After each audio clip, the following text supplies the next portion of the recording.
Hello, so in this video we're going to take a look at how to deal with road rage. What causes road rage? How do you get rid of it? And what do you do if you're the victim of a road rage incident? Now, just in case you don't normally watch my videos, just a quick bit of background on me and who I am. My name is Paul and I've been the driving instructor for 20 years.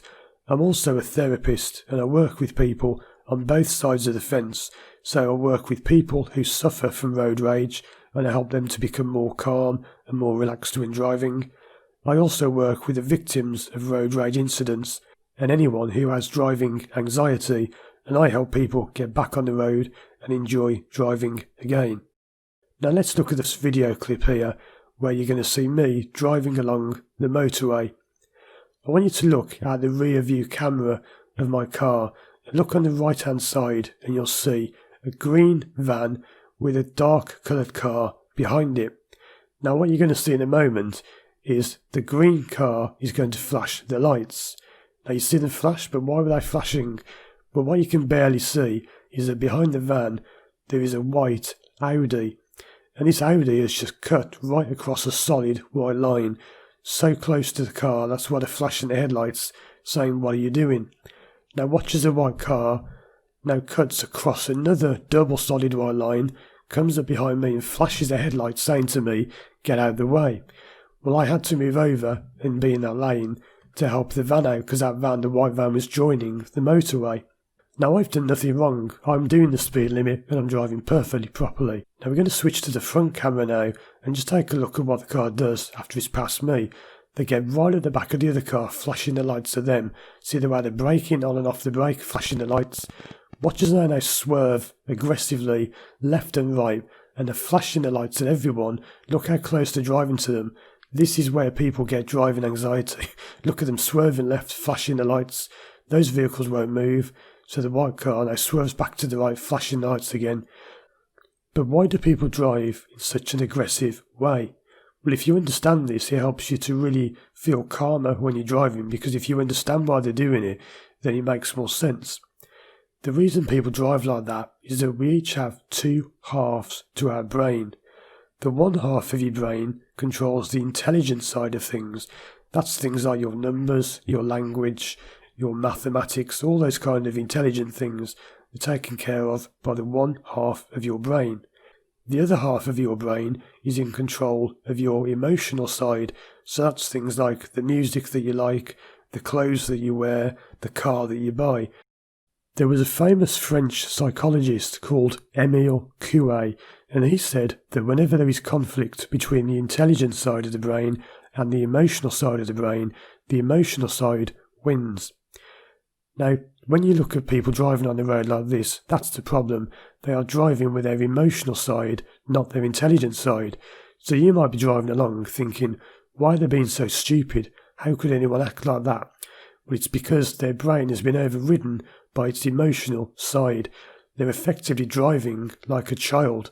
They're being childish, they're being angry, and their emotions are getting the better of them. You've probably heard the saying, don't let your emotions get the better of you. Well, that's where it comes from. When your emotional side takes over, you act irrationally, and this is why people drive in such a bad way. It's also why people suffer from driving anxiety. If you have driving anxiety and you sit down and think about it at home, when you're sitting in a nice comfortable chair, having a nice cup of tea or something, does it make any sense whatsoever that you're scared every time you drive a car? Well, the answer is no. It makes no rational sense whatsoever. Yes, you could have a crash, but to have such an overreaction to driving as people who suffer from driving anxiety do have, and that's because your emotional side is taking over. When you sit down and think about it, now it makes perfect sense to be calm and controlled when you're driving, but when you're actually doing it, your emotional side takes over. So that's just one way in which people can drive badly. It's all because their emotions get the better of them. So next time you see someone out on the road who's driving aggressively, just know that they're not really that stupid, they're not really an idiot, it's just that their emotions are taking over. And one of the main reasons that happens is those people are actually scared of driving. Now, yeah, doesn't that sound odd, that someone who's driving so aggressively is scared of driving? That's actually one of the reasons people do it, because they're trying to hide the fact that they themselves are scared of driving. Their emotions get the better of them, the fear takes over, and they start driving aggressively to try and hide the fact that they are scared of driving. They act aggressively towards others. It's like the typical playground bully. You know, bullies are always wimps. Bullies are always people who are scared themselves, and the only reason they bully others is because they want to be that other person. They want to be the person that's calm and controlled, but they can't, so they have to kind of pick on others because they're jealous that those other people have what they want. And this is all very interesting to me. It's the psychology of driving, and this is how I help people overcome driving anxiety. So that's just a really quick and simple example of how to deal with road rage. If you understand that the other person is not acting rationally, they're not thinking straight, they're not thinking with their normal, intelligent mind. And I'll tell you something, when I deal with people who suffer road rage, they always say the same thing. About 5 or 10 minutes after they've done this aggressive driving, they always regret it. They always feel ashamed of what they've done. And they get home and they think, oh no, what have I done? Why was I so angry? Did I go through a speed camera when I was doing 100 on the motorway? They then spend the next 2 weeks worrying every day. They don't even sleep, worrying about whether they're going to get a speeding fine through the post. Are they going to lose the job? Are they going to lose a house? And this is what I see that a lot of other drivers don't see, because I get to work with people who go through these experiences.